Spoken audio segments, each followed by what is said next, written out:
Jeeva cinema பார்வையாளருக்கு வணக்கம். இன்றைய நேர்காணலில் தயாரிப்பாளர், திரை ஆய்வாளர் பாலாஜி பிரபு அவர்கள். சார் வணக்கம். வணக்கம். ஒரு திரைப்பட இயக்குனர், திரைப்பட தயாரிப்பாளர் சேகர் அவர்களுடைய மரணம். நீங்களும் அதே திரைத்துறையை சேர்ந்தவங்க தான். ஒரு தயாரிப்பாளருடைய வழி, ஒரு கடைசி காலத்தில் இந்த குடும்ப படம் மாதிரி எடுக்கிற இயக்குனர்களுடைய நிலை, ட்ரெண்டு மாறி போனதில் இவங்கெல்லாம் காணாமல் போயிட்டாங்க. ஆனால் ஒரு காலத்தில் சேகருடைய படங்களை குடும்பமாக போய் நடுத்தர வர்க்க குடும்பங்கள்லாம் பார்ப்பாங்க.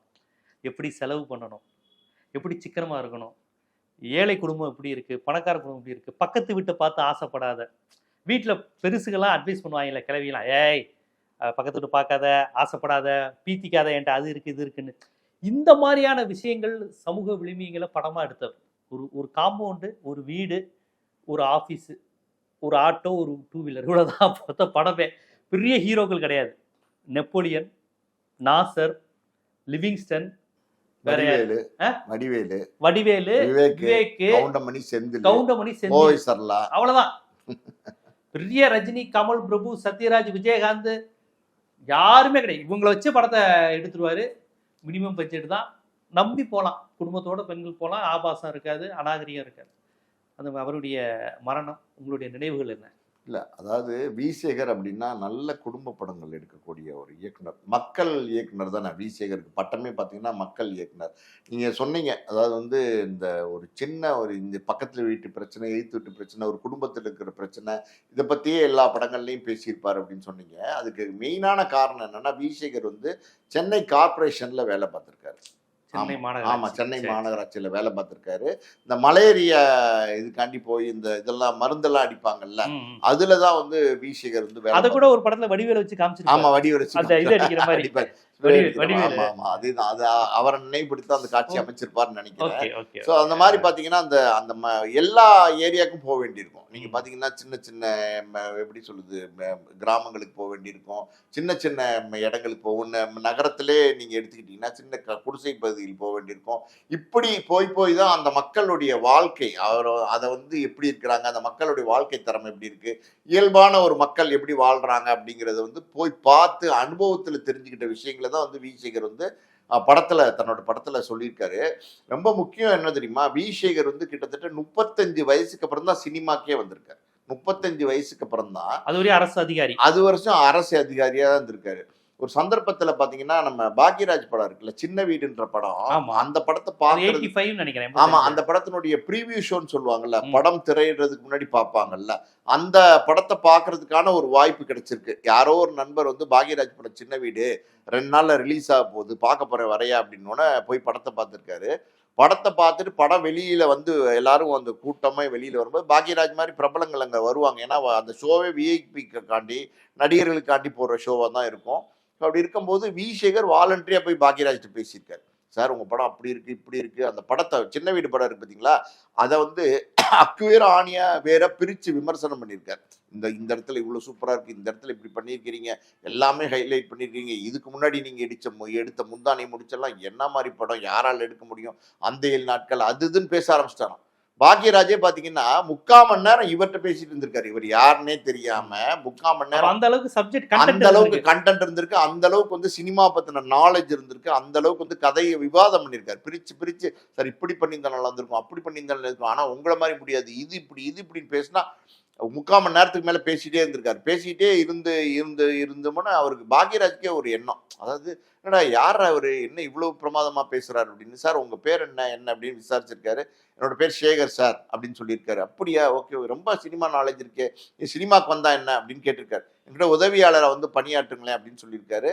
அதுக்கு சேகர் சொல்லியிருக்காரு, இல்லை சார், நான் அரசு அதிகாரியா இருக்கேன், சினிமாவெல்லாம் நம்பி இப்போ நிறைய பிரச்சனை, எனக்கு அதுவும் இல்லாமல் சினிமாவெல்லாம் தெரியாது சார் அப்படின்னோடனே பாக்யராஜ் தான் சொல்லியிருக்காரு, நீங்க ரொம்ப பிரமாதமா பேசுறீங்க, கதை அதாவது கலந்து ஆலோசிக்கிற விதமே ரொம்ப வேற மாதிரி இருக்கு, உங்களுக்கு வேற ஒரு டேலண்ட் இருக்கு, கலை ஆர்வம் உங்கள்கிட்ட இருக்கு, நீங்க சினிமாவுக்கு வந்தீங்கன்னா நீங்க ஒரு பிரபலமான ஒரு இயக்குனரா வருவீங்க, முக்கியமான ஒரு கதாசிரியரா வருவீங்க, இந்த தமிழ் சினிமால ஒரு முக்கியமான அடையாளத்தை பெறுவீங்கன்னு சொன்னோன்னே பாக்யராஜ் கேட்டுக்கிட்டதன் பேர்ல தான் பாக்யராஜோட படத்துல, அதாவது எங்க சின்ன ராசான்னு ஒரு படம் நடிச்சார்ல, அந்த படத்துல தான் சேகர் பாக்யராஜ் அசிஸ்டன்ட் டேரக்டர் சேர்றார். 87ன்னு நினைக்கிறேன். அதுக்கப்புறம் பாக்யராஜோட ராதா, ஆமா ஆமா, ராதா பாக்கியராஜ் ஒரு சிஆர் சரஸ்வதி அவங்க ஆமா ஆமா சித்தியா ஆமா, அந்த இருப்பாங்க. படம் ரொம்ப பிரமாதம் இருக்கும். சிஆர் சரஸ்வதி, நீங்க சித்தி. சொல்றது கரெக்ட்.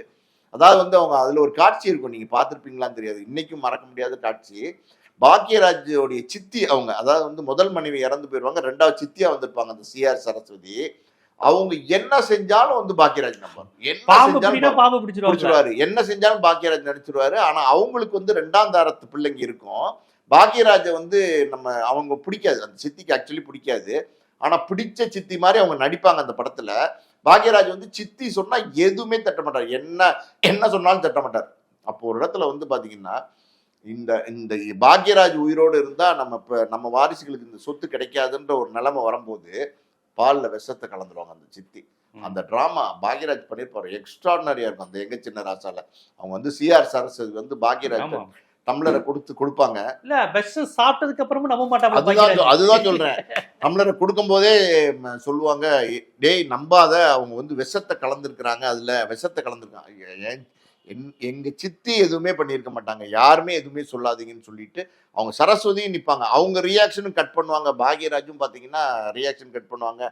குடிக்கக்கூடாதுன்னு தடுப்பாங்க அவங்க உள்ள உங்க ஃபேமிலி மெம்பர்ஸ். ஆனா பார்த்தீங்கன்னா எங்க சித்தி எனக்கு எதுவுமே செய்ய மாட்டாங்க, இது பாலுடா, இது விஷம் கிடையாது. ஆமா, சின்னாத்தா கரெக்ட். சின்னாத்தா எனக்கு எதுவுமே செய்ய மாட்டாங்க, இது பாலுடா, இது விஷம் கிடையாதுடா, இது பாலுடா, அவங்களோட ரத்தம்டா அது அப்படின்னு சொல்லிட்டு கடகடன்னு வாங்கி குடிச்சிருவாரு. குடிச்சிட்டு பாத்தீங்கன்னா வா அரசு மருத்துவமனைக்கு போகலாம் அப்படி இப்படின்னு சொல்லுவாங்க. அப்போ வந்து சிஆர் சரஸ்வதியோட கேரக்டர் அப்படியே நிற்பாங்க. அவங்களே அசந்து போயிடுவாங்க, ஐயோ நம்ம பிள்ளை மாதிரி நம்மளை பார்க்கறானே, நம்ம வந்து இப்படி விஷத்தை கொடுத்துட்டோமே, இவ்வளோ பேர் சொல்லி கூட அதை சோதனை பண்ணாம குடிக்கிறானே அப்படின்னோடனே குடிச்சிட்டு உட்கார்ந்து இருக்கும்போது கூப்பிடுவாங்க, இப்பயாவது ராதா கூப்பிடுவான்னு நினைக்கிறேன், இப்பயாவது ஹாஸ்பிட்டலுக்கு வாங்க, தயவுசெய்து வாங்கன்னு பல்லு கட்டுவாங்க. எங்க சித்தி எனக்கு பால் தான் கொடுத்துருப்பாங்க, விஷமெல்லாம் கொடுக்க மாட்டாங்க. நீங்க யாரும் அப்படி பேச அந்த கேரக்டருடைய அழுத்தத்தை கடைசி வரையும் மெயின்டைன் பண்ணுவாங்க. அடாடாடா, அந்த சீன் வந்து எக்ஸ்ட்ராடினரியா இருக்கும். அந்த படத்துக்கு அப்போ வந்து அவருடைய ஒரு ஸ்டேஜுக்கு மேல அப்படி உட்காந்துட்டே இருக்கும்போது தலை சுத்தி கிருகிருன்னு வாயில இருந்து ரத்தம்லாம் வர ஆரம்பிக்கும் போது ஆத்தா அப்படின்னு பாப்பாரு பாருங்க, அந்த கலங்கிருக்கும் அந்த கேரக்டர். அந்த சிஆர் சரஸ்வதியே கலங்கிருவாங்க, ஐயோ அப்படிங்கிற மாதிரி கலங்கிருவாங்க. அற்புதமான படம். அந்த படத்துல தான் வந்து இவர் வந்து வேலை பார்க்குறாரு, முதல்ல வி சேகர் வேலை பார்க்குறாரு. தொடர்ந்து வந்து படங்கள் பாக்யராஜோட 2-3 வருஷம் ஒர்க் பண்ணிட்டு அவருடைய எடுத்த முதல் படம் அது வந்து நீங்களும் ஹீரோ தான் ஒரு படம். தைரியம் வேணும் அந்த படத்தை, ரொம்ப தைரியம் வேணும். 90களில் வந்துச்சுன்னு நினைக்கிறேன். அந்த படம் அன்னைக்கு வந்தப்ப பாத்தீங்கன்னா சினிமா இண்டஸ்ட்ரியில நிறைய பேர் அந்த படத்தை விமர்சனம் பண்ணாங்க.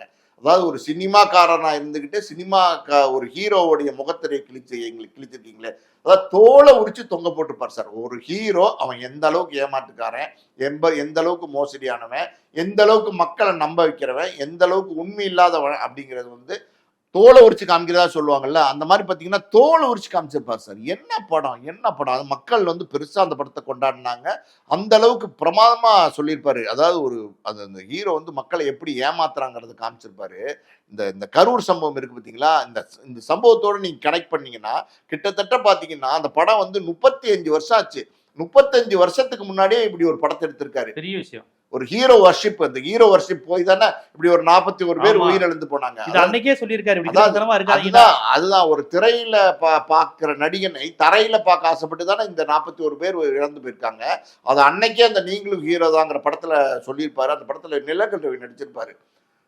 அந்த படம் அன்னைக்கு வந்து சினிமால உள்ளவங்க எல்லாருமே விமர்சனம் பண்ணாங்க, இப்படி ஒரு படத்தை எடுக்கலாமா சினிமாக்காரனா இருந்து, இண்டஸ்ட்ரியில இருக்கிறவங்க நம்ம அதை நம்பிதான் பொழப்பு ஓடுது. நிறைய விமர்சனம், நடிகர்கள்லாம் நிறைய எதிர்ப்பு தெரிவிச்சாங்க. ஆனா பொதுமக்கள் அவங்க வந்து என்னைக்குமே நல்ல படைப்பு கொடுத்தீங்கன்னா அது ஏற்றுக்கிற தவறுனதே கிடையாது. அந்த படத்துக்கு பெரிய வரவேற்பு கிடைச்சிச்சு. அதுக்கு அடுத்தடுத்து சார் குடும்ப பாங்கான படங்கள் பாத்தீங்கன்னா அந்த காலகட்டங்கள்ல வந்து விசு தான் எடுத்துட்டு இருந்தார். விசு வந்து சம்சாரம், அது மின்சாரம், அது இதுன்னு அவருடைய படங்கள் எல்லாமே வந்து ரொம்ப பிரமாதமான குடும்ப பாங்கான படமா இருக்கும். ஆனா விசு கிட்ட ஒரு விஷயம் என்னன்னா, அந்த குடும்பம் அந்த வீட்டுக்குள்ளே வச்சு சொல்லிட்டு அதோட ஒரு கதையாவே மட்டும் சொல்லிட்டு முடிச்சிருவாரு.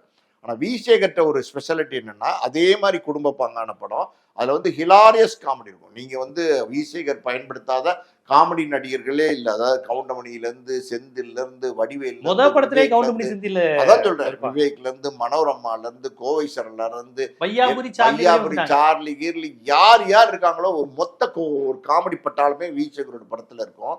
பொண்டாட்டி சொன்னா கேட்டுக்கணும், சாதாரண பேர். ம். பொண்டாட்டி சொன்னா சொன்னா கேட்டுக்கணும். இதுல என்ன இருக்கு? ஒண்ணுமே கிடையாது. ஆனா அத ஒரு கதையா வந்து நான் பிடிச்ச மாப்பிள்ளைன்னு ஒரு படம். ஆமா, ஏதோ ஒரு ஜனகராஜ் ஏதோ படம் சரியா பேர் நிறைய அதான் நான் சொன்னேன்ல. அதே மாதிரி பாத்தீங்கன்னா விரலுக்கு ஏத்த வீக்கம் பயங்கர ஹிட் சார். அந்த படம்லாம் பேரு தான் சாதாரணமா இருக்கு, படம் ஆமா. Commercial hit. பேரை பாருங்க, வரவு எட்டுனா செலவு பத்தரா. இந்த படம் எப்படி இருக்கு பாருங்க பேர். அதாவது வந்து காலம் மாறி போச்சு. காலம் மாறி போச்சு. என்ன படங்கள், என்ன படைப்புகள். ஒரு காலகட்டத்தில் 90கள் எல்லாம் கொடி கட்டி பறந்த இயக்குனர் வி சேகர். அதான் நான் சொன்னேன்ல, வி சேகரோட படத்துல குடும்ப பாங்கான படமாவும் இருக்கும், காமெடி ஹிலாரியஸா இருக்கும், சூப்பரா இருக்கும். அதே நேரத்துல பாத்தீங்கன்னா ஒரு சோசியல் மெசேஜும் இருக்கும். அது ரொம்ப முக்கியம். ஆமா, அதாவது ரொம்ப சமுதாயத்தை நேசிக்கிற ஒரு டோன் இருக்கும். மனிதனை நேசிக்கணும், சமூக நீதி, சமத்துவம், இந்த கொள்கைகளையும் அவர் பதிவு செய்வார். நீங்க இப்போ அவருடைய படங்கள்ல நீங்க நல்லா நோட் பண்ணி பாத்தீங்கன்னா, ஒரு காலனி மாதிரி ஒரு இடத்த எடுத்துப்பாரு. இந்த பக்கத்து வீடு, எய்த்து வீடு, இங்க இருக்கான், அங்க ஒருத்தன், ஒரு பக்கம் விவேக் இருப்பான், அவன் பொண்டாட்டி இருப்பாங்க, இன்னொரு பக்கம் வடிவேல் இருப்பாரு, அவர் பொண்டாட்டி இருப்பாங்க, கவுண்டமணி இருப்பாரு, அவங்க பொண்டாட்டி பிள்ளைங்க இருப்பாங்க, செந்தில் இருப்பாரு, கோவைசர்ல இருப்பாங்க, எல்லாரையும் வச்சுட்டு ஒரு காலனி மாதிரியே படம் எடுத்திருப்பாரு. அந்த படத்துல நீங்க நல்லா உன்னிப்பா டீகோட் பண்ணி பார்த்தீங்கன்னா, இன்னைக்கு தான் படங்கள்லாம் டீகோட் பண்ணி பார்க்குறாங்க. அன்னைக்கே வந்து பார்த்தீங்கன்னா பெரியார் சிலை இருக்கும், பெரியார் புகைப்படங்கள் இருக்கும், கால் மார்க்ஸோட புகைப்படங்கள் இருக்கும், எல்லாமே வந்து படம். ஆமா, அம்பேத்கர் படம் எல்லாமே வந்து உள்ள வச்சிருப்பாரு. அங்கங்க வந்து எங்கெங்க தான் நிறைய பேர் சொல்றாங்க. அந்த காலத்திலேயே அதெல்லாம் அந்த காலத்திலே எத்தனை வருஷத்துக்கு முன்னாடி, 35 வருஷத்துக்கு முன்னாடியே வந்து அதெல்லாம் வந்து பண்ணிட்டாரு. ஒரு சாதனை சார். வி சேகருடைய படங்கள் அப்படின்னா இந்த சினிமா இண்டஸ்ட்ரியில இன்னும் 50 ஆண்டு காலம் கடந்தா கூட அதை மறக்க முடியாது. அந்த மாதிரி ஒரு காவியங்கள், அற்புதமான படங்களை வந்து அவருக்கு அப்புறம் அந்த தொடர்ச்சியே வரல, கவனிச்சீங்களா? வி சேகர் சார், வி சேகரோட முடிஞ்சிருச்சு. ஆமா, வி சேகரோட அந்த குடும்ப படம், அது விசு வி சேகர், விஷு வி சேகருக்கு அப்புறம் பாத்தீங்கன்னா அந்த குடும்ப படம் எடுக்கிறதுக்கு யாருமே இல்லை சார். அந்த குடும்ப படத்திலேயே சோசியல் மெசேஜ் சொல்ற ஒரு வி சேகர் மட்டும்தான். அந்த அளவுக்கு வந்து அவர் வந்து எப்படி திராவிட கட்சியோட ரொம்ப இணைஞ்சு பணியாற்றிருக்காரு. இது கம்யூனிஸ்ட் கொள்கையை வந்து தொழிற்சங்க உணர்வுடைய, ஆமா, தொழிற்சங்க உணர்வுடையவர். இயற்கையிலே பாத்தீங்கன்னா ரொம்ப நல்ல மனிதர் சார். நான் வந்து வி சேகரை தமிழ் தயாரிப்பாளர் சங்கத்துல பல நேரங்கள்ல வந்து தமிழ் தயாரிப்பாளர் சங்கத்துல அந்த மீட்டிங், பொதுக்குழு மீட்டிங்கு, ஒன்னா கூடுற இடங்கள்ல எல்லாம் பாத்தீங்கன்னா வி சேகர் வருவாரு. வரும்போதே பாத்தீங்கன்னா ரொம்ப எலிகென்ட்டா இருப்பாரு. ஒரு அழகான ஒரு மஞ்சள் கலர் ஜிப்பா, ஒரு வெள்ளை வேட்டி, தோல்ல ஒரு துண்டு போட்டிருப்பாரு. எல்லாத்திட்டையுமே கனிவா பேசுவார் சார். நான் போய் அவரை வந்து, சார் எப்படி சார் இருக்கீங்க அப்படின்னு கேட்பேன். ஏன்னா அப்பாவுக்கு ரொம்ப அறிமுகம், அப்பா மேல ரொம்ப மரியாதை உள்ள ஒரு இயக்குனர் அவர் வி சேகர். சோ அப்படி சார் நல்லா தயாரிப்பாளர் திருவள்ளுவர் கலைக்கூடம் வந்து தயாரிப்பாளர் இயக்குனர் வி சேகர் ரொம்ப மரியாதையா பேசுவார், ரொம்ப அன்பா பேசுவார். எப்படி இருக்கீங்க தம்பி அப்படின்னு ஒரு கரிசனையா பேசுறதுன்னு சொல்லுவாங்கல்ல, அந்த மாதிரிதான் பேசுவாரு. பொதுவாகவே தமிழ் திரைப்பட தயாரிப்பாளர் சங்கத்திலயோ இல்ல இயக்குனர் சங்கத்திலயோ எங்க நீங்க வந்து வி சேகரை பார்த்தாலும் இந்த சங்கத்துக்கு ஏதாவது ஒரு பிரச்சனைனா அங்க வந்து போராடுவாங்கல்ல, இந்த ஒரு போராளியோட மனப்பான்மையோட வந்து அந்த பிரச்சனையை சால்வ் பண்ற மாதிரி வந்து அவர் சினிமாக்கு வெளியேவும் அந்த சமூக, ஆமா, சினிமாக்கு வெளியே சார் அவர் வந்து இயக்குனர் சங்கத்துல முக்கியமான பொறுப்புல இருந்திருக்காரு, தயாரிப்பாளர் சங்கத்துல முக்கியமான பொறுப்புல இருந்திருக்கிறாரு. ஒவ்வொரு தடவையும் இந்த தயாரிப்பாளர் சங்கத்துல, இயக்குனர் சங்கத்துல மீட்டிங் எல்லாம் நடக்கும் போது ஒரு முக்கியமான ஒரு உறுப்பினரா வி சேகர் கலந்துக்கிட்டு அதுல ஒரு தீர்வு என்ன பண்ணனா நல்லா இருக்குங்கிறத பல நேரங்கள்ல பல கருத்து சொல்லியிருக்காரு. இன்னும் ஒரு படி மேல என்ன சொல்றாங்கன்னா, இயக்குனர் சங்கத்துக்கு சில பொருளாதார நெருக்கடி கொரோனா காலத்துல வந்துச்சு பாத்தீங்களா, அந்த நேரத்துல அவருடைய கைப்பணத்தை கொடுத்திருக்காரு. அதாவது உதவி இயக்குநர்களுக்கு எல்லாம் வந்து கொடுங்க, உதவி பண்ணுங்க அப்படின்னு சொல்லி இந்த எப்படி சொல்றது, அரிசி, பருப்பு, இந்த ஒவ்வொரு நாளும் கொடுத்தாங்க இல்லையா கொரோனா நேரங்கள்ல, அந்த மாதிரி ஏதோ உதவி எல்லாம் பண்ணியிருக்காரு.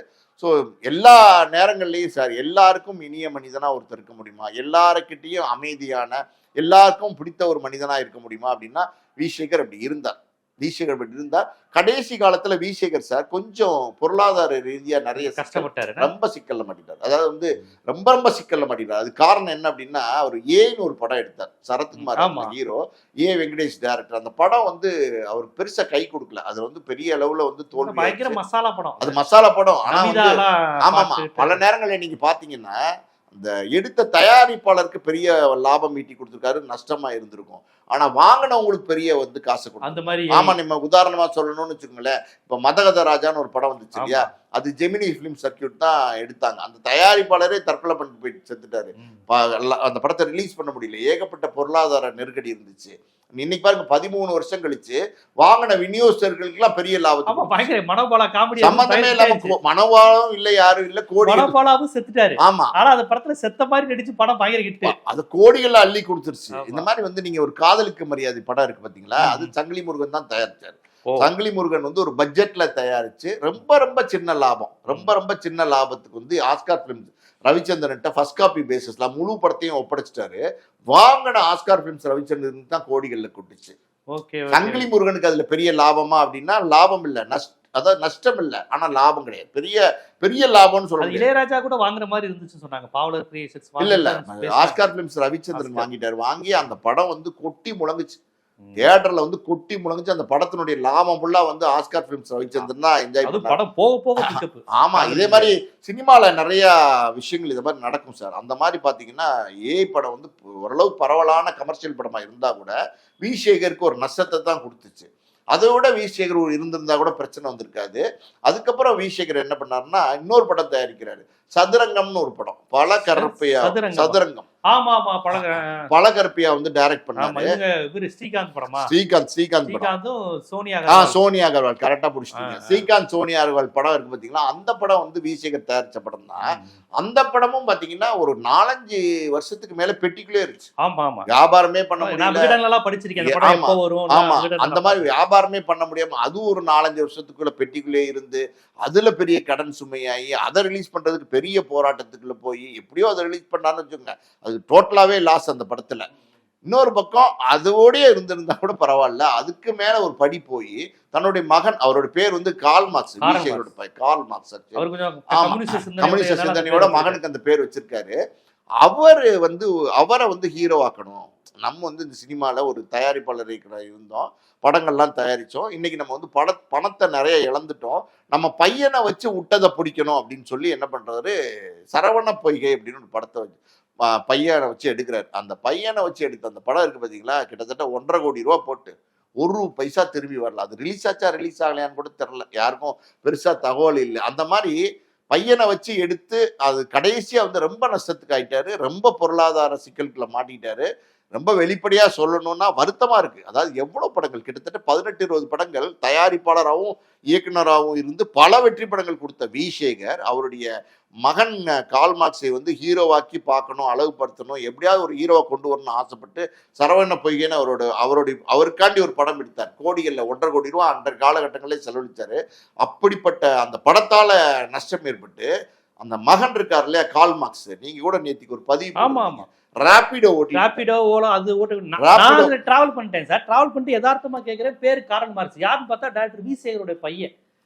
எவ்வளவு வேதனையா இருக்கு, எவ்வளவு படங்கள் எடுத்த ஒரு பெரிய பிரபல சார். நான் சின்ன வயசுல இருந்து உங்க அப்பா படங்கள் வருதுன்னா டிக்கெட் ஃபுல் ஆயிருமோ அப்படின்ட்டு சீக்கிரமாலாம் போய் உங்க அப்பா படத்தை பார்த்து திருவள்ளூர் படம் போடும், திருவள்ளூர் கலைக்கூடம். ஆமா சார், அப்படி இருந்த ஃபேமிலியா சார் இப்படி ஆயிட்டீங்கன்னா? ஆமா சார், எங்க அப்பா தான் சார். ஆனா அவருடைய பையனை எவ்வளவு நேர்மையா வளர்த்திருக்காரு பாருங்க. அந்த பையன் அந்த நிலை போனதுக்கு அப்புறம் உழைத்து சம்பாதிக்கணும். யாரு தெரியுமா, எங்க அப்பா யாரு தெரியுமாலாம் இல்ல, அவ்வளவு எளிமையா தன்மையா பேசுறாரு. அப்ப பையன்ட்டையும் ஒரு நேர்மையா கடத்திருக்காரு. இல்ல அது நீங்க சொல்ற அந்த விஷயம் கரெக்ட் சார். ஆனா இன்னொரு ஆங்கிள் நீங்க யோசிச்சு பாருங்களேன், இத்தனை படங்கள் பிரபல படங்கள் எடுத்த ஒரு பிரபல இயக்குனரான ஒரு வி சேகருடைய பையன் ராபிடோ ஓலா ஓட்டி சம்பாதிச்சுதான் குடும்பத்தை காப்பாத்துறாரு அப்படின்னா அது எவ்வளவு வேதனையா, ரொம்ப வேதனையா இருக்கு, ரொம்ப வருத்தமான விஷயம். எத்தனையோ, அதாவது எத்தனை பேர் வாழ்வழிச்சிருப்பாரு தயாரிப்பாளர்கள், எத்தனை தயாரிப்பாளர்கள் குடும்பமா அழிஞ்சு போயிருக்காங்க தெரியுமா? தேவர் பிலிம்ஸ்ல இருந்து நம்ம பல உதாரணங்கள் சொல்லலாம். அந்த வரிசையில பாத்தீங்கன்னா இவ்வளவு பெரிய ஒரு எப்படி சொல்றது மரியாதைக்குரிய இயக்குனர் வி சேகர்,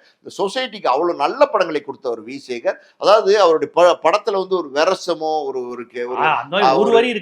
ஒரு எப்படி சொல்றது அந்த ஒரு ஆபாசமோ எதுவுமே இருக்காது. ஒரு குடும்ப படம்னா குடும்ப படம், ஜென்யூனா ஒரு குடும்ப படத்தை கொடுக்கக்கூடிய ஒரு நல்ல இயக்குனர். அதாவது வந்து அவருடைய கடைசி காலங்கள்ல ரொம்ப ரொம்ப சிரமப்பட்டிருக்கிறாரு சார். இதுதான் உண்மை. இது எப்படி சொல்றது, இதை நம்ம எப்படி எடுத்துக்கிறதுனே தெரியாது. இந்த விஷயத்தை வாழ்க்கையை நினைக்கும் போது இதா இருக்கு, ரொம்ப ரொம்ப வேதனையான விஷயம். அந்த கணவன் மனைவி சண்டை, அன்பு, இதெல்லாம் அவ்வளவு யதார்த்தம். வடிவேலு கோவை சார்லாம் சண்டை கூட காமெடியா இருந்தா கூட யதார்த்தமா இருக்கும், முழுக்க யதார்த்தமா இருக்கும். குடிச்சிட்டு வந்து அடிக்கிறது, அதுக்கப்புறம் ஒரு லிமிட்டுக்கு மேல ஒரு பொம்பளை எவ்வளவு தாண்டா தாங்குவான் வடிவேல இல்ல அந்த சீனை இன்னைக்கு வரையும் அடிச்சுக்க சீனே நீங்க கிடையாது. வடிவேலு பத்தி சொல்லும் போது இதையும் நம்ம சொல்லிதான் ஆகணும் இங்க. அதாவது வந்து விசேகர் தான் வடிவேலுக்கு பெரிய வாழ்க்கையை ஏற்படுத்தி கொடுத்தார், பெரிய திருப்பணி முனையை ஏற்படுத்தி கொடுத்தார். அதாவது வடிவேலு ஆரம்பத்துல நடிக்க வரும்போது சின்ன சின்ன படங்கள் நடிச்சிட்டு இருக்கும். விசேகர் வந்து நிறைய படங்கள், காமெடி படங்கள், வெற்றி படங்கள் கொடுத்துட்டு இருக்காரு. அப்ப தொடர்ந்து போய் விசேகரை வந்து வடிவேலு ஒரு நேர காலையில வீட்டுல போய், சார் எனக்கு ஒரு வாய்ப்பு கொடுங்க சார், உங்க படத்துல எனக்கு ஒரு வாய்ப்பு கொடுங்க. இவர்தான் போய் கேட்டிருக்காரு. இவர்தான் போய் கெஞ்சி கேட்டது, எனக்கு ஒரு வாய்ப்பு கொடுங்க சார், நீங்க எத்தனையோ பேர் 92 93 ஆமா காலகட்டம். ஆமா அந்த காலகட்டம் அப்ப ரொம்ப லீனா ரொம்ப இருப்பாரு. லீனா இருப்பாரு. சார் நீங்க வந்து விவேக் கொடுக்குறீங்க, கவுண்டமணி அண்ணனுக்கு கொடுக்குறீங்க, செந்தில் அண்ணன் கொடுக்குறீங்க, கோவிசர்ல அக்கா எல்லாரும் இருக்காங்க, எனக்கு ஒரு அக்கா அண்ணன் சார் கொடுங்க சார், எனக்கு ஒரு வாய்ப்பு, உங்க படத்துல நான் வந்தேன்னா பெருசாயிருவேன் சார். உங்க படம் இன்னைக்கு மக்களால் கொண்டாடப்பட படங்களாவும் இருக்கு, குடும்ப படங்களாவும் இருக்கு. இவர்தான் போய் போய் கேட்டார் வடிவேலு. ஆமா சார், வடிவேலு தான் சார் விசேகர்ட்ட போய் கெஞ்சினது, எப்படியாவது கொடுங்க, எனக்கு ஒரு வாய்ப்பு கொடுங்கன்னு சொல்லிதான் வந்து படத்துல வாய்ப்பு கொடுக்குறாரு. இங்க பாருங்க, வடிவேலுக்கு கொடுக்கும் போதே வந்து நல்ல முக்கியமான கதாபாத்திரம் கொடுக்குறாரு, இந்த இவர் நல்லா வருவார் அப்படின்னு சொல்லி. கவுண்டமணி செலவு பத்தினாதான் அதுதான் நினைக்கிறேன். ஆனா கவுண்டமணி, ஆமா கவுண்டமணி பாத்தீங்கன்னா விசேகரை கூப்பிட்டு, என்ன சேகர் சார் நீங்க வந்து இந்த பையனை வந்து உள்ள கொண்டு வந்துட்டீங்க, என்ன நான் இந்த காம்பினேஷன் எப்படி, நானே அப்படி இப்படி நடிச்சிட்டு இருக்கேன், நீங்க நடுவுல விவேக கூட்டு வந்தீங்க, இப்ப வந்து வடிவேல கூட்டு வந்திருக்கிறீங்க அப்படின்னு சத்தம் போட்டிருக்காரு. அண்ணே சும்மா கோச்சுக்காதீங்கண்ணே, ரொம்ப நல்ல கலைஞண்ணே, ஏன்னு நீங்க உங்களை மாதிரி ஒரு கலைஞன் தானே வந்துட்டு போறாண்ணே, விடுங்கண்ணே. இல்ல நான் எனக்கு என்னமோ மனசுமா ஒரு மாதிரி இருக்குன்னு சொல்லியிருக்காரு. விடுங்கண்ணே விடுங்கண்ணே, நல்ல கலைஞண்ணே, இருக்கட்டுண்ணே, சின்ன பையண்ணே, வட்டுண்ணே அப்படின்னு சொல்லி அதாவது ஆதரிச்சு ஊக்கப்படுத்தி அவர் வந்து நடிக்க வச்சிருக்காரு. எல்லா படங்கள்லையும் விசேகர் பயன்படுத்தினாரு. விசேகர் படங்களை நடிச்சதுக்கு அப்புறம் தான் வடிவேலுவே மக்கள்கிட்ட போய் சேர்ந்தார். வடிவேலு அது வரைக்கும் பாத்தீங்கன்னா தேவர் மகன் அது சின்ன சின்ன கேரக்டர் நடிச்சிருந்தா கூட வடிவேலு ஒரு பெரிய ஹிலாரியஸ் காமெடியன். கமல் சிவாஜி தானே, அதுதான் வடிவேலு, அதுதான் சொல்றேன், வடிவேலு ஒரு மிகப்பெரிய ஒரு ஹிலாரியஸ் காமெடியன், பாடி லாங்குவேஜ்ல பிரமாதமா பண்ணுவார்ப்பா அப்படின்னு கொண்டு போய் ரீச் பண்ணது வச்சு வடிவேலு தான். ஒரு படம் நீங்க பார்த்திருப்பீங்க, அதாவது வந்து ஏதோ ஒண்ணு காட்சி மறந்து போச்சு, பின்னாடி பட்டக்ஸ்ல என்னமோ சுடு தண்ணியிலவே என்னமோ உட்கார்ந்துருவாரு, பின்னாடி பட்டக்ஸ்ல கட்டு போட்டு இப்படி தூக்கிட்டு படுத்திருப்பாரு, ஆமா அந்த மாதிரியான படங்கள். ஆமா அதுக்கப்புறம் தான் வடிவேலுக்கு அந்த மாதிரி படங்கள்லாம் வந்துச்சு. அது மாதிரி படங்கள்லாம் எப்போ வந்துச்சு, இந்த பாடி லாங்குவேஜ் அந்த இடுப்பு தூக்கி நிக்கிறது, இப்படி பாக்குறது, அதுக்கப்புறம் தான் இவன் வெறுமனே இல்லையா ஏதோ உடல் மொழி எல்லாம் காமிக்கிறாங்க அப்படின்னு எல்லாரும் பயன்படுத்திக்கிறாங்க. சார் நல்ல ஒரு இயக்குனர் வந்து நீங்க ஒரு நடிகனை பட்டறையில வச்சு நீங்க எப்படி சொல்றது பட்டத்திட்டீங்கன்னா தான் பெரிய ஆளா வருவார். அதுக்கு உதாரணமா சொல்லணும்னா பாலச்சந்தர் பட்டறையில இருந்து வந்த ரஜினிகாந்த், கமலஹாசன் இன்னைக்கு எவ்வளவு பெரிய உச்சத்துல. ரஜினிகாந்துடைய அந்த ஸ்டைல் இப்படி உருவாக்குனதுல மகேந்திரனுடைய பங்கு அதிகம். இது ரஜினியும் சொல்லியிருக்காரு, மகேந்திரனும் சொல்லியிருக்காரு, ஜானி படம் அந்த மாதிரி விஷயம். மகேந்திரனுடைய பங்களிப்பு மிகப்பெரிய பங்களிப்பு, அது ஒரு பக்கம். இன்னொரு பக்கம் பாத்தீங்கன்னா ரஜினி ஆரம்பத்துல இருந்து வந்து நடிக்கிற விதம் இருக்கு பாத்தீங்களா, நம்ம இளமை ஊஞ்சலாடி ஒரு படம் சீதர் சார் டைரக்ட் பண்ணாரு, அதுல கமலும் இருக்கார், ரஜினி இருக்காரு, இதெல்லாம் நிறைய பேருக்கு தெரியாது. அந்த படத்துல ரஜினி வந்து சீதர் சார் டைரக்ட் பண்ணிட்டு இருக்காரு. ரஜினி முதல்ல இருந்தே பண்ற அந்த சேட்டைகள்லாம் சீதர் சார் இப்படி அவர் ஒரு ஈஸ்தட்டிக் சென்ஸோட படம் எடுப்பாரு சீதர் சார். என்ன இவர் என்ன வாசு கூட இருந்திருக்காரப்ப, வாசு என்னையா சந்தான பாரதி வாசு என்னையா இது நடிக்கிறாரு, என்ன அவரா என்னத்தையும் பண்றாரு, முடிய கோதி விடுறாரு, டயலாக் இப்படி இறங்குனா டயலாக்கே புரியல, ஒரு மாடிப்படி இறங்கி வரணுமா சொல்லியிருக்காரு, ரெடி ஆக்ஷன் அப்படின்னு சொல்லிட்டு ரஜினி சொல்லியிருக்காரு, ரஜினி வாங்க அப்படின்னு இருக்காரு. இந்த மாடிப்படி சாதாரணமா தானே இறங்கி வருவாங்க, அந்த ஸ்லைடர்ல சர்ன்னு இறங்கி வந்திருக்காரு, ஒரு மாதிரி டக்குன்னு கட் கட் கட் கட். என்ன ரஜினி நீங்க என்ன அது ஓரத்துல ஒரு பக்கமா இறங்கி வரீங்க அப்படின்னு ரஜினியே சொன்னாராம். இல்ல சார் இது என்னுடைய ஆடியன்ஸ் லைக் பண்ணும், என்ன ஆடியன்ஸோ இது எனக்கு தெரிஞ்சு இதெல்லாம் ஒழுங்கா செய்யுங்க, இப்படி பண்ணாதீங்க, இதெல்லாம் ஒர்க் அவுட் ஆகாது அப்படின்ற மாதிரி சார் வருத்தப்பட்டிருக்காரு. இன்னொரு காட்சி ஒண்ணு அதெல்லாம் குறிப்பிட்டு சொல்றாங்க, பிவாசு சொல்லியிருக்காரு ஒரு பேட்டியில. அதாவது வந்து ரஜினி வந்து ஒரு கம்பெனியோட எம்டி, கம்பெனியோட முதலாளி, அவர் வந்து ஒரு செக்கில் கையெழுத்து பண்ணுவான், அதுக்கு வந்து ஒரு காஸ்ட்லி பேனா வாங்கி வச்சு செக் புக் ஒன்று ரெடி பண்ணி வச்சு ரஜினிகிட்ட சொல்லியிருக்காங்க, ரஜினி இதில் சைன் பண்ணணும், இதான் காட்சி க்ளோஸ்ல எடுக்கிறோம் அப்படின்னு சொல்லியிருக்காங்க. ரஜினி என்ன தெரியுமா பண்ணியிருக்காரு, அந்த காஸ்ட்லி பேனாவை கையிலே எடுக்காம கேமரா ரோல்ல இருக்கு சுத்தி பார்த்துருக்காரு பிரிண்ட் ஸ்டாண்ட்ல. பாத்தீங்கன்னா அந்த காலத்துல நீங்க பார்த்துருப்பீங்க, ஒரு பெரிய குண்டு பேனாவா இருக்கும், ஒரு பக்கம் பச்சை ரீஃபில் இருக்கும், ஒரு பக்கம் சிவப்பு ரீஃபில் இருக்கும், ஒரு பக்கம் வெள்ளை ரீஃபில் இருக்கும், அந்த மாதிரி ஒரு பேனா பார்த்துருக்கீங்களா, ப்ளூ பிளாக் எல்லாம், அந்த மாதிரி ஒரு பேனா எடுத்து டக்கு நம்ம கிட்ட கையெழுத்து போட்டுக்காரு. ரஜினி என்ன ரஜினி இது, நீங்க ஒரு கம்பெனியோடைய முதலாளி எம்டி, நீங்க வந்து சாதாரண பேனா இந்த பேனா எடுத்து கையெழுத்து போறீங்க, காஸ்ட்லி பேனா வச்சிருக்கேன். இல்ல சார் நான் சொல்றேன் சார், நீங்க பாருங்களேன் தியேட்டர்ல அப்படின்னு சொல்லுவார்.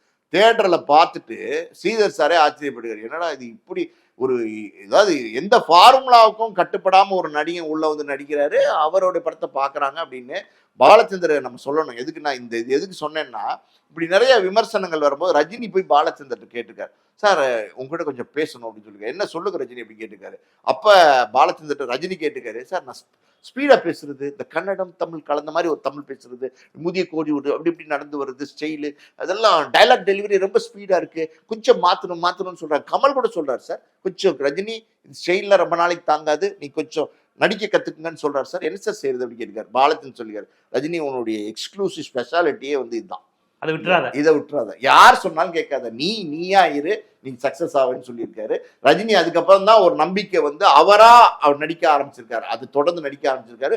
அதுதான் இன்னைக்கு ரஜினிக்கு பெரிய வெற்றி. நான் எதுக்கு இதை சொல்ல வரேன்னா, ஒரு நல்ல இயக்குனர் பட்டறையில வந்து நீங்க வந்தீங்கன்னா அவங்க வந்து உங்களை கரெக்டா வந்து உங்களை ஆளாக்கி உருவாக்கி விடுவாங்க. அப்படி வடிவேலுவை உருவாக்கி விட்டது விசேகர் தான். வடிவேலுவை யார் உருவாக்கி விட்டனா விசேகர் தான். விசேகர் படங்கள் நடிச்சதுக்கு அப்புறம் தான் வடிவேலு பெரிய ஆளானார். ஆனா கடைசி காலத்துல விசேகர் நெருங்கிய என்னுடைய நண்பர், ஒரு தயாரிப்பாளர். அவர்கிட்ட வந்து ஒரு பதிவு பண்ணியிருக்காரு. நேர போய் பார்க்கும்போது என்ன சொல்லியிருக்காருன்னா, அதாவது வடிவேலு மாதிரி ஒரு ஆளே நம்ம பார்க்க முடியாது. நான் அந்த அளவுக்கு நீ கஷ்டத்துல இருக்க, இந்த அளவுக்கு வேதனையில இருக்க, இன்னைக்கு வடிவேலு நினைச்சா என்னோட கஷ்டத்தை வந்து போக்கிடலாம். ஒரு கால் ஷீட் கொடுக்குறேன்னே, அண்ணா பண்றேன்னே, நீங்க ஒரு படம் எடுங்கண்ணே, நான் காமெடியா பண்றேன்னே அப்படின்னு கேட்டா கூட எனக்கு போதும், நான் பண்ணி கொடுத்தாருன்னா நான் பெரிய ஆளா வந்துடுவேன். ஆனா வடிவேலு அதை வந்து நான் பல தடவை தொடர்பு கொண்டோம். அண்ணன் சொல்லுங்கண்ணே, சரிண்ணே அப்படின்னு சொல்லிட்டு பேசிட்டு, ஓகேண்ணே அதெல்லாம் நான் இருக்குண்ணே அப்படின்னு சொல்லிட்டு வச்சுறா. வடிவேலு என்ன வடிவேலு கொஞ்சம் ஹெல்ப் பண்ண அப்படின்னு கூட கேட்டு பார்த்துட்டேன். படம் தான் கேட்கிறேன், பணமா கேட்கிறேன், ஒரு தொழில் ரீதியான உதவி கேட்கிறேன், செய்ய மாட்டேங்கிறாரு அப்படின்னு சொல்லி வருத்தப்பட்டிருக்காரு. வடிவேலு மாதிரி ஒரு மோசமான ஆளு, அந்த வார்த்தையை வந்து விசேகர வடிவேலு பண்ணிரு, ராஜ்கிரண், விசேகர் இவங்க எல்லாம் தொடக்க காலத்துல இது பண்ணாங்க.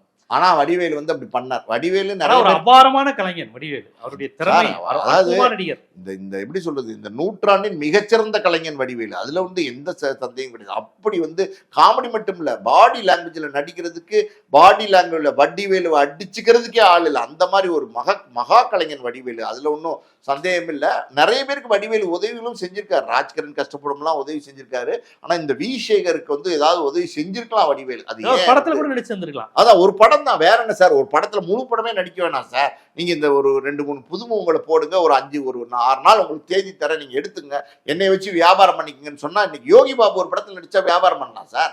காமெடினா ஒரு 4 நாள் தேதி கொடுத்தா யோகி பாபு வச்சு வியாபாரம் பண்ணலாம். அந்த மாதிரி கொடுத்துருக்கலாம்ல. அது வடிவேலு செய்யல. அதே இடத்துல அவர் பதிவு பண்ணது என்னன்னா, அந்த விவேக் மட்டும் இன்னைக்கு உயிரோடு இருந்திருந்தான்னா, அவர் சொன்னது இருந்திருந்தான்னா எனக்கு வந்து இந்த கஷ்டமே வந்திருக்காது. எனக்கு ஏதாவது விவேக் நல்லா ஹெல்ப் பண்ணுவாரு, ரொம்ப ஹெல்ப் பண்ணுவாராம். அதை வந்து அவர் குறிப்பிட்டிருக்காரு. விவேக் நிறைய பேருக்கு ஹெல்ப் பண்ணுவாரு. விவேக்கோட வடிவேலு தான் விசேகர் படத்துல நிறைய பண்ணது. வடிவேலு தான் விசேகர் படத்துல நிறைய, விவேக் நிறைய பேருக்கு உதவி பண்ணிருக்காரு சார். ஒரு இடத்துல நீங்க ஒரு காணொலி வந்து குமரிமுத்தோட காணொலி யூடியூப்ல இருக்கு, பாத்துருக்கீங்களா? பொண்ணு கல்யாணத்துக்கு விவேக் கிட்ட போய் கேட்டிருக்காரு. அதாவது சிலோன்ல நடந்திருக்கு. சார் நீங்க வந்து இதுல கலந்துக்கிட்டீங்கன்னா எனக்கு கொஞ்சம் பொண்ணு கல்யாணம் வச்சிருக்கேன், உதவியா இருக்கும் அப்படின்னு கேட்டோன்னா, உங்களுக்கு எவ்வளவு தராங்க அப்படின்னு கேட்டுக்காரு. எனக்கு 50,000 தராங்க. நான் வந்தா எவ்வளவு வாங்கி தருவீங்க அப்படின்னு கேட்டுக்காரு. உங்களுக்கு 2 லட்ச ரூபா வாங்கி தரேன் சார் அப்படின்னு. பெரிய நடிகர்ல 2 லட்ச ரூபா வாங்கி தரேன் சார், ஒரே ஒரு நாள் தான் சார் அப்படின்னு சொல்லியிருக்காரு. எப்படியாவது வந்தா அதுல வந்து ஒரு 50,000 இவருக்கு கிடைக்கும், விவேக்க கூட்டு போனதான் இவருக்கு 50,000 கிடைக்கும். ஹெல்ப் பண்ணுங்க சார், இந்த 50,000 எனக்கு கிடைக்கும் அப்படின்னு. அது விவேக் சொல்ல டிக்கெட் போட்டு சொல்லுங்க, நான் வரேன் அப்படின்னு சொல்லிட்டு போய் அந்த ஷோவில் வந்து மேடையில் நடிச்சு காமிச்சு பாடியெல்லாம் முடிச்சுட்டு, அன்னைக்கு இரவு 10 மணிக்கு வந்து அந்த நிகழ்ச்சி நடத்துறவர் வந்து பார்த்தீங்கன்னா விவேக்கை தேடி வந்திருக்காரு, பணம் கொடுக்கறதுக்கு. 2 லட்சம் பணம் கொடுக்கறதுக்காண்டி வந்திருக்காரு. கூட வந்து குமரிமுத்து அவர் தானே ஆர்கனைஸ் பண்ணார், அவரும் வந்திருக்காரு. வந்தோடனே கொடுங்க, அண்ணனுக்கு கொடுக்க வேண்டிய 2 லட்சம் அண்ணன் இந்தாங்கண்ணே அப்படின்னு சொல்லி வாங்கி கொடுத்துருக்காரு வந்து குமரிமுத்து. வாங்கின அந்த 2 லட்சத்தை வாங்கிட்டு, உங்களுக்கு பணம் கொடுத்துட்டாங்களா அப்படின்னு கேட்டாராம். கொடுத்துட்டாங்க சார், எனக்கு 50,000 கொடுத்துட்டாங்க அப்படின்னு. ரொம்ப நன்றியா இந்த உதவிக்கு அப்படின்னு சொல்லியிருக்காரு. இந்தாங்க இந்த 2 லட்சத்தை வச்சு உங்க பொண்ணு கல்யாணம் வச்சுக்கோங்க. நீங்க வந்து இந்த பொண்ணு கல்யாணத்துக்கு நடத்துறீங்கன்னு தான் நான் இந்த ஷோக்கே வச்சேன். இந்த 2 லட்சத்தை நீங்களே வச்சுக்கோங்க, உங்க பொண்ணு கல்யாணத்தை நல்லபடியா நடத்துங்க. யாருக்கு சார் மனசு வரும்? 2 லட்ச ரூபா பணம் வாங்கி நம்ம வீட்டு பீரோல வைக்கணும் தான் எல்லாருக்கும் தோணும், எல்லாருக்குமே தோணும். அப்படிப்பட்ட ஒரு மனநிலையில இருக்கிற ஒரு நடிகர், அது வந்து இவருக்கு இன்னொரு சக நடிகருக்கு கொடுக்கணும்னு சொல்லி கொடுத்தாரு. அழுதார் சார் அந்த குமரிமுத்து. அந்த பேட்டி கொடுக்க சொல்லிட்டு அழுதார். அந்த மாதிரி நிறைய பேர் உதவி பண்றதுக்கு இருக்காங்க. ஆனா இன்னைக்கு பாவம் விசேகருக்கு ரொம்ப வருத்தம். அதை எப்படி சொல்றதுன்னு தெரியல. ஆனா வந்து ஒரு மகா கலைஞன். இதுல ஒரு கொடுமையான விஷயம் என்ன தெரியுமா சார், விசேகர் வந்து கடைசியா வந்து ஒரு வீடு ஒன்று வச்சிருந்திருக்காரு. நம்ம சாமியார் மடம் இருக்குல்ல, ஏஆர் ரோமான் ஸ்டுடியோ கிட்ட ஒரு வீடு ஒன்று வச்சிருந்திருக்காரு. ஒரு கிரவுண்ட்ல ஒரு வீடு. அந்த ஒரு கிரவுண்ட்ல வீடு யார்கிட்டயோ சொல்லி கிள்ளி பேசி அது ஏதோ அடமானத்துல ஏதோ பிரச்சனையில் இருந்திருக்கு. அதை எப்படியோ திருப்பி திருப்பி ஒரு பில்டர்கிட்ட கொடுத்துருக்காரு கட்டி கொடுக்கறதுக்கு. அதுல 6 ஃபிளாட் கட்டியிருக்காங்க சார். 2 ஃபிளாட் வந்து விசேகர் கொடுத்துருக்காங்க. 2 ஃபிளாட் விசேகர் கொடுத்துருக்காங்க. போன மாசம் தான் வந்து குடும்பத்தோட விசேகர் போய் அது கிரகப்பிரவேசம் பண்ணியிருக்காரு.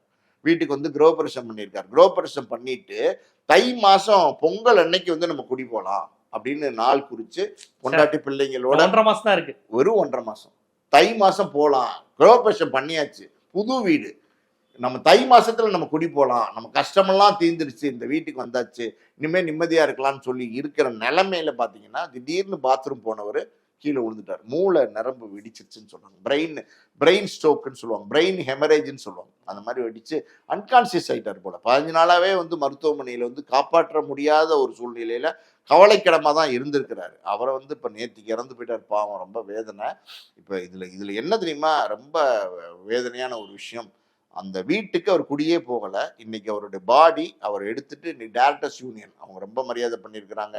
அந்த டேரக்டர்ஸ் யூனியனே ஒரு உண்மையான கலைஞனுக்கு விசேகருக்கு கிடைச்ச வெற்றி என்ன தெரியுமா சார்? பணம் காசு எல்லாம் கிடையாது. அவருக்கு கிடைச்ச அந்த பேரு புகழ். இன்னைக்கு டேரக்டர்ஸ் யூனியன் ஃபுல்லா விசேகரை கொண்டாடி எல்லா இயக்குனரும் வந்துட்டாங்க சார். அது ஏ வெங்கடேஷ்ல இருந்து பி வாசுல இருந்து எல்லா இயக்குனர்களும் வந்து விசேகருக்காண்டி வந்து மரியாதை செலுத்தி அஞ்சலி செலுத்தி நேர ராமச்சந்திரால தான் அட்மிட் பண்ணியிருக்காங்க. ராமச்சந்திரன் பாடி எடுத்து டேரக்டர்ஸ் யூனியன் போய் அங்க விசேகருக்கு எல்லா இயக்குனர்களும் அஞ்சலி செலுத்தினதுக்கு அப்புறம் விசேகருடைய பாடி எங்க போகுது தெரியுமா? அவருடைய அந்த கிரகப்பிரவேசம் பண்ண அவர் குடியே போகாத அந்த வீட்டுல தான் நீ பாடி வைக்கிறான். உயிரற்ற உடலா முதன்முறையா அந்த வீட்டுக்கு போகுது. எவ்வளவு வேதனையா இருக்கு பாருங்க. எவ்வளவு போராட்டங்கள் தெரியுமா? இந்த படம் ஒரு 2-3 படம் தோல்வி படம் எடுத்ததுனால ஒரு நல்ல இயக்குனர் தயாரிப்பாளருக்கு எவ்வளவு வேதனைகள் சோகங்கள் இந்த வாழ்க்கையில. அரிய அற்புதமான கருத்துக்களை நம்ம தமிழ் சமூகத்துக்கு தந்தவர். எல்லாரும் ஒற்றுமையா இருக்கணும், ஜாதி உணர்வு இருக்கக்கூடாது. ரொம்ப நீங்க பேசும்போதே வருத்தமா இருக்கு. அப்படியான ஒரு மனிதர். ஆனா கடைசி காலம் அவருக்கு இப்படி நடந்துச்சுங்க. அவரு குடிபோகாத அந்த வீட்டுக்கு உயிரோட போய் வாழ வேண்டியவர். அவருடைய உடல் போது. அவருடைய படத்தின் கதாநாயகர்கள் கூட சிகரெட் தண்ணி குடிக்கிற மாதிரி காட்ட மாட்டார். பெண்களோட விரசமா டான்ஸ் ஆடுற மாதிரி எதுவுமே பண்ண மாட்டார் சார். அதாவது பெண்களுக்கு மரியாதை கொடுத்திருப்பாரு சார். ரொம்ப கஷ்டம். பொண்டாட்டி பேச்ச கேளு. ஆமா, ரொம்ப அதாவது ரொம்ப கஷ்டப்பட்டு. இப்ப பாருங்க, இந்த செய்தி ரொம்ப வேதனையான செய்தி. அவரு ஜனவரி 14 பொங்கல் அன்னைக்கு வீட்டுல குடி போலாம் பால் காய்ச்சி நினைச்சவருக்கு இன்னைக்கு போய் பாடியை வீட்டுல வச்சிருக்காங்க அப்படின்னா இதை விட கொடுமை என்ன இருக்கு? ஒண்ணுமே இல்லை. அதாவது மனித வாழ்க்கை அது எதுவுமே நிரந்தரமற்றதுங்கிறது வந்து நம்ம பல உதாரணங்கள் பார்த்துருக்கோம். இந்த விசேகருடைய பயணத்தை பார்க்கும்போது ரொம்ப வேதனையா இருக்கு. ஸோ பல பேருக்கு வந்து உதவி செஞ்சிருக்கிறார், பல பேருக்கு வந்து வாழ்க்கை கொடுத்துருக்காரு திரை நட்சத்திரங்களுக்கு. அவங்க யாருமே இன்னைக்கு விசேகருக்கு வந்து அதாவது தொழில் ரீதியான ஒரு உதவி. ஒருத்த கீழே விழுந்துட்டான், நம்ம கூட நமக்கு இப்போ ஒரு காலத்துல நம்ம கீழே விழுந்திருந்தப்ப கை கொடுத்து எழுப்பி விட்டவன் இன்னைக்கு அவன் கீழே விழுந்துட்டான் போது கை கொடுத்து தூக்கி விடுது. ஒரு சும்மா கை கொடுத்து தூக்கி விடுறதுதான் சார். இதை வந்து இந்த சினிமா கலைஞர்கள் செய்ய மறுக்கிறாங்க. அவங்களை அறிமுகப்படுத்திய பல பேர் சினிமா கலைஞர்கள் அவர்கள் கஷ்டமா இருக்கும்போது, அந்த அறிமுகப்படுத்தியவர்கள் கஷ்டமா இருக்கும்போது அவர்களுக்கு உதவி செய்ய மறுக்கிறாங்க. இது ரொம்ப வேதனையான விஷயம். தொடர்ந்து சினிமாவில் இந்த மாதிரியான ஒரு அவலமான நிலைமை இருந்துகிட்டே தான் இருக்கு. இது மாறணும் அப்படின்னா இந்த கலைஞர்களுடைய மனசு வந்து மென்மையானதா மாறணும். மென்மையானதா இல்லையோ அப்படின்னு எனக்கு தோணுது. கண்டிப்பா இந்த நேர்காணல், இந்த உரையாடல் அப்படி ஒரு மாற்றத்தை ஏற்படுத்தினால் அதுவே இதனுடைய வெற்றி. அவருடைய மகன் கார்ல் மார்க்ஸிற்கு அவருக்கு ஒரு தங்கச்சி ஒண்ணு இருக்கு. அவங்க 2 பேருக்குமே நம்ம ஜீவா சினிமா சார்பாகவும் உங்கள் சார்பாகவும் ஆழ்ந்த இரங்கலை தெரிவிச்சுக்குவோம். உங்க அப்பாவுக்கு என்னைக்கும் மரணம் கிடையாது. அவருடைய படைப்புகள், அவர் செய்த உதவிகள் மூலமாக இன்றும் அவர் வாழ்ந்து கொண்டிருப்பாருங்கிறதையும் நம்ம தெரிஞ்சுக்குவோம். நன்றி.